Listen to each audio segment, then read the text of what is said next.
जयपिता भागवत। हे सखियों, निष्ठुर मनमोहन का पता तुम मुझसे क्यों पूछती हो? मुझे तो स्वयं यह नहीं मालूम कि वे मुझे छोड़कर कहाँ चले गए हैं। श्री सुखदेव जी बोले कि हे परीक्षित, श्री श्याम सुंदर का उस गोपी को छोड़ जाने का यह कारण था कि जब श्री बाके बिहारी उसे साथ लेकर गोपियों के बीच से अंतर ध्यान हुए तथा उसे पुष्पों के गहने पहनाकर सहवास से सुख पहुँचाया, उस समय उसने अभिमान करके अपने मन में यह विचार किया कि मैंने श्री मुरली मनोहर को अपने वश में कर लिया है। उन्होंने केवल मेरे ही कारण रासमंडल रचाया था, इसलिए मुझे वहाँ से लेकर चले आए हैं। ऐसा विचार करके उसने श्री श्याम सुंदर से कहा कि हे प्यारे, नित्य करने तथा मार्ग में चलने के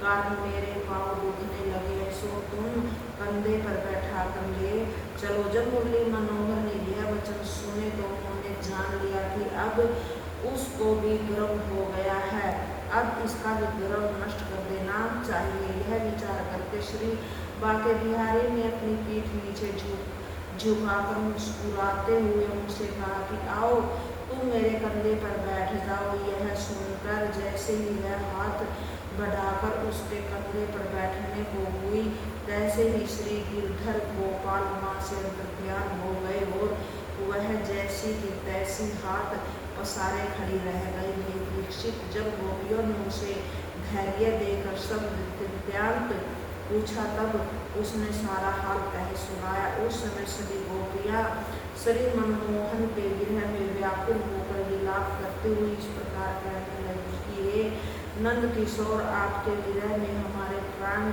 निकलना ही चाहते हैं, अतः आप दया करके हमें दर्शन दीजिए। तभी एक सियाणी गोपी ने इस प्रकार कहा कि हे सखियों, इस प्रकार रोने तथा भागने दौड़ने से कार्य सिद्ध नहीं होगा। श्री श्याम सुंदर जब स्वयं दयालु होंगे तभी हमें उनके दर्शन मिल सकते हैं, अतः हम सबको एक स्थान पर बैठकर उनका स्मरण करना चाहिए। मुझे विश्वास है कि ऐसा करने से वे हमें अपना दर्शन अवश्य देंगे। तब वे सब उसी यमुना तट पर आ गए और सब मिलकर उसके गुणों का कीर्तन करने लगे। श्री सुखदेव जी बोले कि हे राजन, जब गोपियों का चित्त ठिकाने पर आया तो वे यमुना तट पर बैठकर इस प्रकार कहने लगे कि हे प्रियतमा, तुम जब से व्रज में आए हो तभी से तुमने हमें प्रतिदिन नए नए सुख प्रदान किए हैं। हे चितचोर, हमने जब से आपकी मोहिनी मूर्ति देखी है तब से केवल तुम्हारे ही चरणों की दासी बन गई हूँ, अतः इस समय हमें रोते हुए देखकर अपना दर्शन दे प्रसन्न कर दीजिए। यदि आपको अपने विरह में हमें मारना ही था तो फिर देवताओं तथा इंद्र के कोप से हमारी रक्षा क्यों की? हम जो आपके प्रति ऐसे कठोर वचन कह रहे हैं उनसे आप हमारे मन की गति भली भांति जान सकते हैं।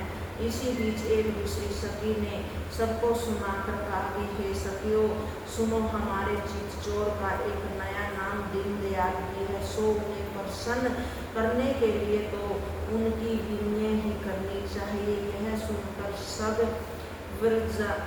विरजांगनाएं इस प्रकार कहने लगी कि हे दीनानाथ, आप केवल नंद यशोदा के पुत्र ही नहीं हैं, आपने पृथ्वी का भार उतारने के लिए अवतार लिया है। हे प्राणेश्वर, हमें बड़ा आश्चर्य लग रहा है कि जब आप हम अबलाओं के साथ ऐसा व्यवहार करके हमारे प्राण ले रहे तो किसी की रक्षा क्यों करेंगे? हे श्याम सुंदर, जिस समय हमें आपकी बातों का स्मरण होता है उस समय हमारा चित्त ठिकाने पर नहीं रहता।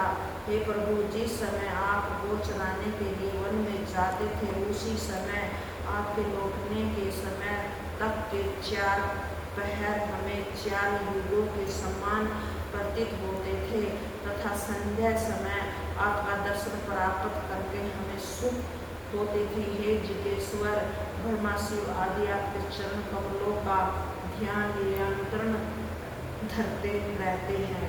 जय पिता।